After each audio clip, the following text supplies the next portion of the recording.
Israel, America ಮತ್ತು Iran ನಡುವೆ ನಡೀತಾ ಇರುವಂತಹ ಈ ಒಂದು ಮಧ್ಯಪ್ರಾಚ್ಯ ಸಂಘರ್ಷ ಇನ್ನೂ ಕೂಡ ಕೊನೆಗೊಳ್ತಾ ಇಲ್ಲ. ಹಲವು ಸಂಧಾನಗಳು ನಡೀತಾ ಇದ್ರೂ ಕೂಡ ಸಂಧಾನಗಳಿಗೆ ಮಧ್ಯಸ್ಥಿಕೆಯನ್ನ ಪಾಕಿಸ್ತಾನ ವಹಿಸಿಕೊಂಡಿದ್ರು. ಮೊದಲ ಹಂತದ ಸಂಧಾನ ವಿಫಲ ಆಗಿರುವುದನ್ನು ನಾವೆಲ್ಲ ಗಮನಿಸಿರ್ಬೋದು. ಇವಾಗ ಎರಡನೇ ಹಂತದ ಸಂಧಾನ ಕಾರ್ಯಚಟುವಟಿಕೆಗಳು ನಡೀತಾ ಇರುವಂಥದ್ದು. ಇವೆಲ್ಲದರ ನಡುವೆ ಒಂದು ಸ್ಫೋಟಕವಾದಂತಹ ವರದಿ ಜಗತ್ತಿನ ಮುಂದೆ ಬರ್ತಾ ಇರುವಂಥದ್ದು. ಏನು ಇಸ್ರೇಲ್ ಅಥವಾ ಅಮೇರಿಕ ನಾವು ಗಮನಿಸಬಹುದು, ಇಲ್ಲಿ ಕ್ರೈಸ್ತ ಪ್ರಾಬಲ್ಯವುಳ್ಳ ಪ್ರದೇಶಗಳು ಅಂತ ನಾವು ಅಂದ್ಕೊಂಡಿದ್ವಿ. ಇಸ್ರೇಲ್ ಅಂತ ಹೇಳುವಾಗಲೇ ಯಹೂದಿ ಪ್ರಾಬಲ್ಯವುಳ್ಳಂತಹ ಒಂದು ಸ್ಥಳ. ಅಮೇರಿಕ ಅಂತ ಹೇಳುವಾಗ ಆಲ್ಮೋಸ್ಟ್ ಕ್ರೈಸ್ತ ಸಮುದಾಯವೇ ಇರುವಂತಹ ಆ ಒಂದು ಸ್ಥಳ. ಇವಾಗ ಇಸ್ರೇಲ್ ಮತ್ತು ಅಮೇರಿಕ ಇರಾನ್ ನಡುವೆ ಏನು ಯುದ್ಧವನ್ನು ಮಾಡ್ತಾ ಇತ್ತು, ಅದು ಇವಾಗ ಸದ್ಯದ ಪರಿಸ್ಥಿತಿಯಲ್ಲಿ ತಣ್ಣಗಾಗಿದೆ, ಶಾಂತಿಯುತವಾಗಿದೆ. ಆದರೆ ಇಸ್ರೇಲ್ ಲೆಬನಾನ್ ಮೇಲೆ ದಾಳಿಗಳನ್ನು ಮುಂದುವರಿಸ್ತಾ ಇದೆ. ಅಂದರೆ ಲೆಬನಾನ್ನಲ್ಲಿ ಹಿಜ್ಬುಲ್ಲಾ ಎನ್ನುವಂತಹ ಒಂದು ಸೈನಿಕ ಪಡೆ ಇರುವ ಕಾರಣದಿಂದಾಗಿ ಅವರನ್ನು ಟಾರ್ಗೆಟ್ ಮಾಡಿಕೊಂಡು ಲೆಬನಾನ್ ಮೇಲೆ ದಾಳಿಗಳನ್ನು ಮಾಡ್ತಾ ಇದ್ದಾರೆ. ಸೊ ಈ ಒಂದು ಲೆಬನಾನ್ನಿಂದ ಇವತ್ತು ಸ್ಫೋಟಕವಾದಂತಹ ಮಾಹಿತಿಗಳು ಬರ್ತಾ ಇರುವಂಥದ್ದು. ಕಂಪ್ಲೀಟಾಗಿ ಈ ಒಂದು ವಿಡಿಯೋದಲ್ಲಿ ಅವೆಲ್ಲವನ್ನು ತಿಳಿಯುವಂತಹ ಒಂದು ಪ್ರಯತ್ನವನ್ನು ಮಾಡೋಣ. ಅದಕ್ಕೂ ಮೊದಲು ಈ ಒಂದು ವಿಡಿಯೋವನ್ನು ನೀವು ಮೊದಲನೇ ಬಾರಿ ವೀಕ್ಷಣೆ ಮಾಡುವವರಾಗಿದ್ದರೆ ಖಂಡಿತವಾಗಿಯೂ ಈ ಒಂದು ಚಾನಲನ್ನು ಸಬ್ಸ್ಕ್ರೈಬ್ ಮಾಡ್ಕೊಂಡು ನೋಡಿ. ಮಾತ್ರ ಅಲ್ಲ, ನಿರಂತರವಾಗಿ ಇಂತಹ ಅಪ್ಡೇಟ್ಗಳನ್ನು ನಿಮ್ಮ ಮುಂದೆ ತರುವಂತಹ ಪ್ರಯತ್ನವನ್ನು ನಾವು ಮಾಡ್ತೀವಿ.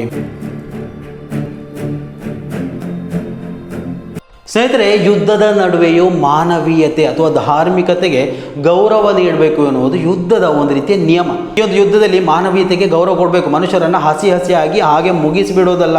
ನೋಡಿ, ಯುದ್ಧಗಳು ಮಿಸೈಲ್ಗಳೆಲ್ಲ ಬೀಳುವಂತಹ ಸಂದರ್ಭದಲ್ಲಿ ಜನ ಇರುವಂತಹ ಪ್ರದೇಶಗಳಿಗೆ ಯಾವತ್ತಿಗೂ ಕೂಡ ಬಾಂಬ್ಗಳನ್ನು ಎಸಿಬಾರದು. ಇಸ್ರೇಲ್ ಮತ್ತು ಅಮೇರಿಕ ಅಂತ ಹೇಳೋದಕ್ಕಾಗೋದಿಲ್ಲ. ಇಸ್ರೇಲ್ ಆರಂಭಿಕ ಹಂತದಲ್ಲೇ ಇರಾನ್ನ ಒಂದು ರೀತಿಯಲ್ಲಿ ವಿದ್ಯಾಸಂಸ್ಥೆಯ ಮೇಲೆ ದಾಳಿ ಮಾಡಿತ್ತು. ನೂರಾರು ಮಕ್ಕಳನ್ನು ಕಳೆದುಕೊಳ್ಳುವ ಹಾಗೆ ಮಾಡಿತ್ತು. ಅತ್ಯಂತ ಅಮಾನವೀಯ ಘಟನೆ ಇದು. ಯುದ್ಧದ ಕಾನೂನು ಕಡತಗಳನ್ನು ಉಲ್ಲಂಘನೆ ಮಾಡುವುದು ಅಂತಲೇ ನಾವು ಹೇಳ್ಬೋದು. ಸದ್ಯ ಇವಾಗ ಸೋಷಿಯಲ್ ಮೀಡಿಯಾದಲ್ಲಿ ವೈರಲ್ ಆಗ್ತಾ ಇರುವಂತಹ ಒಂದು ವಿಡಿಯೋ ಇಡೀ ಜಾಗತಿಕ ಮಟ್ಟದಲ್ಲಿ ಒಂದು ಧರ್ಮವನ್ನೇ ಆಕ್ಷೇಪಣೆ ಮಾಡುವಂತಹ ರೀತಿಯಾಗಿನ ವಿಡಿಯೋ. ನಿಜಕ್ಕೂ ಬೆಚ್ಚಿ ಬೀಳಿಸುವಂತಹ ಒಂದು ವಿಡಿಯೋ ಆಗಿತ್ತು. ಕ್ರೈಸ್ತ ಸಮುದಾಯದ ಜನನಾಯಕ ಅಥವಾ ಜಗದ್ಗುರು ಅಂತ ನಾವೇನು ಕರಿತೀವಿ, ಅಂತಹ ವ್ಯಕ್ತಿ ಯೇಸು ಕ್ರಿಸ್ತನನ್ನ ಏನು ಶಿಲುಬೆಗೆ ಏರಿಸಲ್ಪಟ್ಟಿದೆ, ಆ ಒಂದು ಶಿಲುಬೆಯಿಂದ ಆ ಒಂದು ಯೇಸು ಕ್ರಿಸ್ತನನ್ನ ಹೊಡೆದು ಬೀಳಿಸುವಂತಹ ಒಂದು ಕೃತ್ಯ ಇಸ್ರೇಲಿ ಸೈನಿಕರಿಂದ ಲೆಬನಾನ್ನಲ್ಲಿ ನಡೆದಿರುವಂಥದ್ದು ಇವತ್ತು ಕ್ರೈಸ್ತರ ಕೆಂಗಣ್ಣಿಗೆ ಕಾರಣ ಆಗಿರುವಂಥದ್ದು. ಲೆಬನಾನ್ ಮೇಲೆ ದಾಳಿ ಮಾಡ್ತಾ ಇರುವಂತಹ ಇಸ್ರೇಲ್ನ ಸೈನಿಕನೋರ್ವ ಕ್ರೈಸ್ತರ ಆರಾಧ್ಯ ದೇವ ಯೇಸು ಕ್ರಿಸ್ತನ ಪ್ರತಿಮೆಯನ್ನ ನೆಲಕ್ಕುರುಳಿಸುವಂತಹ ಒಂದು ಘಟನೆಯ ವಿಡಿಯೋ ಇವತ್ತು IRGC ವೈರಲ್ ಮಾಡ್ತಾ ಇದೆ. ದಕ್ಷಿಣ ಲೆಬನಾನ್ ಗ್ರಾಮವೊಂದಕ್ಕೆ ನುಗ್ಗಿದ ಇಸ್ರೇಲಿ ಸೈನ್ಯದ ಗುಂಪಿನಲ್ಲಿದ್ದ ಸೈನಿಕನೊಬ್ಬ ಅಲ್ಲಿನ ಚರ್ಚ್ ಅಥವಾ ಧಾರ್ಮಿಕ ಸ್ಥಳದಲ್ಲಿದ್ದ ಯೇಸು ಕ್ರಿಸ್ತನ ಪ್ರತಿಮೆಯನ್ನ ಉದ್ದೇಶಪೂರ್ವಕವಾಗಿ ನೆಲಕ್ಕೆ ಕೆಡವಿ ಪುಡಿ ಮಾಡಿದ್ದಾನೆ. ಈ ದೃಶ್ಯವನ್ನ ಅವರೇ ವಿಡಿಯೋ ಕೂಡ ಮಾಡಿಕೊಂಡಿದ್ದು ಅದು ಈಗ ವೈರಲ್ ಆಗ್ತಾ ಇದೆ.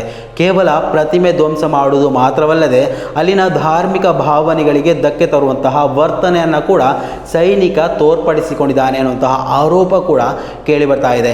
ಈಗಾಗಲೇ ಯುದ್ಧದಿಂದ ತತ್ತರಿಸಿರುವಂತಹ ಲೆಬನಾನ್ನಲ್ಲಿ ಈ ಘಟನೆ ಗಾಯದ ಮೇಲೆ ಬರೆ ಎಳೆದಂತಾಗಿದೆ. ಕ್ರೈಸ್ತ ಸಮುದಾಯ ಈ ಒಂದು ವಿಚಾರಕ್ಕೆ ಸಂಬಂಧಪಟ್ಟು ಆಕ್ರೋಶವನ್ನು ವ್ಯಕ್ತಪಡಿಸ್ತಾ ಇದೆ. ವಿಶ್ವದಾದ್ಯಂತ ಇರುವ ಕ್ರೈಸ್ತ ಧರ್ಮಗುರುಗಳು ಮತ್ತು ಸಂಘಟನೆಗಳು ಈ ಕೃತ್ಯವನ್ನು ಕಟುವಾಗಿ ಟೀಕಿಸಿವೆ. ಇದು ಕೇವಲ ಒಂದು ಪ್ರತಿಮೆಯ ಮೇಲಿನ ದಾಳಿಯಲ್ಲ, ಬದಲಿಗೆ ಒಂದು ಧರ್ಮದ ನಂಬಿಕೆಯ ಮೇಲಿನ ದಾಳಿ ಅಂತ ಕಿಡಿಕಾರಿದ್ದಾರೆ. ಯುದ್ಧದ ನೆಪದಲ್ಲಿ ಸಾಂಸ್ಕೃತಿಕ ಮತ್ತು ಧಾರ್ಮಿಕ ಕೇಂದ್ರಗಳನ್ನು ಗುರಿ ಮಾಡುವುದು ಅಂತಾರಾಷ್ಟ್ರೀಯ ಕಾನೂನಿನ ಉಲ್ಲಂಘನೆ ಅಂತ ಎಚ್ಚರಿಸಿಕೊಂಡಿದೆ. ಯುದ್ಧಕ್ಕೂ ಒಂದು ಮಿತಿ ಇರಬೇಕು ಅಂತ ನೆಟ್ಟಿಗರು ಇವತ್ತು ಪ್ರಶ್ನೆ ಮಾಡ್ತಾ ಇರುವಂಥದ್ದು. ಈ ಘಟನೆಯ ಕುರಿತು ಇಸ್ರೇಲ್ ರಕ್ಷಣಾ ಪಡೆ ಅಂದರೆ IDF ತನಿಖೆ ನಡೆಸುವುದಾಗಿ ತಿಳಿಸಿದೆ ಎನ್ನಲಾಗಿದ್ರೂ ಕೂಡ ಇಂತಹ ವರ್ತನೆಗಳು ಸೈನ್ಯದ ಶಿಸ್ತಿನ ವಿರುದ್ಧವಾದವು ಎಂಬ ಅಭಿಪ್ರಾಯ ವ್ಯಕ್ತವಾಗಿದೆ. ಆದರೆ ಇಂತಹ ಘಟನೆಗಳು ಪದೇ ಮರುಕಳಿಸ್ತಾ ಇರುವುದು ಜಾಗತಿಕ ಮಟ್ಟದಲ್ಲಿ ಇಸ್ರೇಲ್ ಮೇಲೆ ಒತ್ತಡವನ್ನು ಹೆಚ್ಚಿಸಿದೆ. ನಾವು ಗಮನಿಸ್ತಾ ಹೋಗ್ಬೋದು, ಇಲ್ಲಿ ಇಸ್ರೇಲ್ ಅಮೇರಿಕ ಯುದ್ಧ, ಇರಾನ್ ಎನ್ನುವಂತಹ ಒಂದು ರಾಷ್ಟ್ರ ಇರ್ಬೋದು ಅಥವಾ ಪ್ಯಾಲೆಸ್ಟೀನ್ ಗಾಜಾ ಎನ್ನುವಂತಹ ಒಂದು ರಾಷ್ಟ್ರಗಳಿರ್ಬೋದು, ಬರೀ ಮುಸ್ಲಿಮರು ಎನ್ನುವಂತಹ ಒಂದು ಕಾರಣಕ್ಕೆ ಅವರಲ್ಲಿ ಯುದ್ಧವನ್ನು ಮಾಡ್ತಾ ಇದ್ದ. ಅಲ್ಲಿ ಅತ್ಯಂತ ಹೆಚ್ಚಾಗಿ ಹೇರಳವಾಗಿ ಲಭಿಸ್ತಾ ಇರುವಂತಹ ಪೆಟ್ರೋಲಿಯಂ ಉತ್ಪನ್ನಗಳ ಆ ಒಂದು ಉತ್ಪನ್ನಗಳಿಗೆ ಕನ್ನ ಹಾಕುವ ಉದ್ದೇಶದಿಂದ ಅಮೆರಿಕ ಮತ್ತು ಇಸ್ರೇಲ್ಗಳು ತಮ್ಮ ಪ್ರಾಬಲ್ಯವನ್ನು ಪೆಟ್ರೋಲಿಯಮಲ್ಲಿ ತಮ್ಮ ಆಧಿಪತ್ಯವನ್ನು ಸ್ಥಾಪಿಸಲಿಕ್ಕೋಸ್ಕರ ಈ ಎಲ್ಲ ಯುದ್ಧಗಳನ್ನು ಮಾಡ್ತಾ ಇರುವಂಥದ್ದು. ಆದರೆ ಎಲ್ಲ ಯುದ್ಧಗಳಿಗೆ ಅವರು ವ್ಯತ್ಯಸ್ತವಾದಂತಹ ಕಾರಣಗಳನ್ನು ಕೂಡ ಕೊಡುವಂಥದ್ದು. ಆದರೆ ಯಾವತ್ತಿಗೂ ಹೇಳಲ್ಲ ನಾವಿಲ್ಲಿ ನಮ್ಮ ಆಧಿಪತ್ಯವನ್ನು ಸ್ಥಾಪಿಸಬೇಕು, ನಾವೇ ರಾಜರಾಗಬೇಕು, ರಾಜರಾಗಿ ಮೆರಿಬೇಕು ಅಂತ ನಾವಿಲ್ಲಿ ಯುದ್ಧಗಳನ್ನು ಮಾಡ್ತಾ ಇಲ್ಲ. ಬದಲಾಗಿ ನಾವು ಆತ್ಮರಕ್ಷಣೆಗೋಸ್ಕರ ಯುದ್ಧವನ್ನು ಮಾಡ್ತಾ ಇದೆ ಅನ್ನುವಂತಹ ಕ್ಷುಲ್ಲಕ ಹೇಳಿಕೆಗಳನ್ನು ಕೊಟ್ಟು ಇವತ್ತಿನವರೆಗೂ ದಾರಿ ತಪ್ಪಿಸ್ತಾ ಇದ್ರು. ಆದರೆ ಇವತ್ತು ಕ್ರೈಸ್ತ ಸಮುದಾಯದ ಮೇಲಿನ ಈ ಒಂದು ಅಮೇರಿಕಾದ ಅಧ್ಯಕ್ಷ ಡೊನಾಲ್ಡ್ ಟ್ರಂಪ್ ಅವರ ಹೇಳಿಕೆಗಳು ಕೂಡ ಮಾತ್ರ ಅಲ್ಲ, ಇಸ್ರೇಲ್ ಸೈನಿಕರ ಈ ಒಂದು ದುರ್ವರ್ತನೆ ಕೂಡ ಇಡೀ ಜಗತ್ತಿನಲ್ಲಿ ದೊಡ್ಡ ಮಟ್ಟದಲ್ಲಿ ಸುದ್ದಿ ಆಗ್ತಾ ಇರುವಂಥದ್ದು. ಯುದ್ಧಗಳು ಭೂಮಿಗಾಗಿ ನಡೆಯುತ್ತೆ, ಅಧಿಕಾರಕ್ಕಾಗಿ ನಡೆಯುತ್ತೆ, ಆದರೆ ಧಾರ್ಮಿಕತೆಗೆ ಧಕ್ಕೆ ಉಂಟು ಮಾಡುವಂತಹ ಚಿಹ್ನೆಗಳ ಮೇಲೆ ಇದ್ಯಾವ ರೀತಿಯಲ್ಲಿ ನೀವು ಮಾನವೀಯತೆಯನ್ನು ಮೆರಿತಾ ಇದ್ದೀರಾ? ನೀವು ಮಕ್ಕಳನ್ನು ಕೊಂದು ಅಥವಾ ಧರ್ಮವನ್ನು ಇನ್ನಿಲ್ಲದಂತೆ ಮಾಡಿ ಅಥವಾ ಯಾವುದೇ ಸಮುದಾಯಕ್ಕೆ ನೋವುಂಟು ಮಾಡಿ ಯಾಕಾದರೂ ಯುದ್ಧವನ್ನು ಮಾಡ್ತೀರಾ ಅಂತ ಇವತ್ತು ನೆಟ್ಟಿಗರು ಪ್ರಶ್ನೆ ಮಾಡ್ತಾ ಇದ್ದಾರೆ. ಒಬ್ಬನೇ ಒಬ್ಬ ಸೈನಿಕ ಮಾಡಿದಂತಹ ಈ ಒಂದು ಘನಾಂಧಾರಿ ಕೆಲಸ ಇಡೀ ಒಂದು ರಾಜ್ಯ, ಇಡೀ ಒಂದು ದೇಶ ಅಥವಾ ಇಡೀ ಒಂದು ಸೈನಿಕ ವರ್ಗಕ್ಕೆ ಕಳಂಕ ತಡುವಂತಹ ಒಂದು ವಿಚಾರ. ನಾವು ಈ ಜಗತ್ತಿನಲ್ಲಿ 1ನೇ ಮಹಾಯುದ್ಧ, 2ನೇ ಮಹಾಯುದ್ಧ, 3ನೇ ಮಹಾಯುದ್ಧವನ್ನು ಕೂಡ ಇನ್ನು ನೋಡಲಿಕ್ಕೆ ಇರುವವರು. ಆದರೆ ಈ 2 ಮಹಾಯುದ್ಧಗಳಲ್ಲೂ ಕೂಡ ನಾವು ಗಮನಿಸಿದಂತಹ ಕೆಲವೊಂದು ಅಂಶಗಳನ್ನು ಗಮನಿಸಬಹುದು. ಇಲ್ಲಿ ಅಮೆರಿಕ ಇರಬಹುದು, ಮಿತ್ರ ಪಕ್ಷಗಳು ನಡೆಸ್ತಾ ಇರುವಂತಹ ದಾಳಿ ಒಂದು ರೀತಿಯಲ್ಲಿ ಮಾನವೀಯತೆಯನ್ನೇ ಮರೆತು ಮಾಡ್ತಾ ಇರುವಂತಹ ಒಂದು ದಾಳಿ. ಹಿರೋಶಿಮಾ ನಾಗಸಾಕಿ ಮೇಲೆ ಮಾಡಿದಂತಹ ಅಣು ದಾಳಿ ಇರ್ಬೋದು, ಅಥವಾ ಇವಾಗ ಇಸ್ರೇಲ್ ಮಾಡ್ತಾ ಇರುವಂತಹ ಗಾಜಾ ಮೇಲೆ ಇರ್ಬೋದು, ಅಥವಾ ಲೆಬನಾನ್ ಮೇಲೆ ಇರ್ಬೋದು, ಇರಾನ್ ಮೇಲೆ ಮಾಡ್ತಾ ಇರುವಂತಹ ದಾಳಿಗಳಿರ್ಬೋದು. ಇವೆಲ್ಲವೂ ಒಂದು ರೀತಿಯಲ್ಲಿ ಮಾನವೀಯತೆಯನ್ನು ಮರೆತು ಮನುಷ್ಯತ್ವವೇ ಇಲ್ಲದಂತಹ ದಾಳಿಗಳಾಗಿವೆ. ಈ ಒಂದು ವಿಚಾರವನ್ನು ಗಮನಿಸ್ತಾ ಹೋದರೆ ಸ್ನೇಹಿತರೆ, ನಿಮಗೆ ಏನು ಅನಿಸ್ತಾ ಇದೆ? ನೀವು ಯಾರ ಪಕ್ಷ ನಿಲ್ತೀರಾ?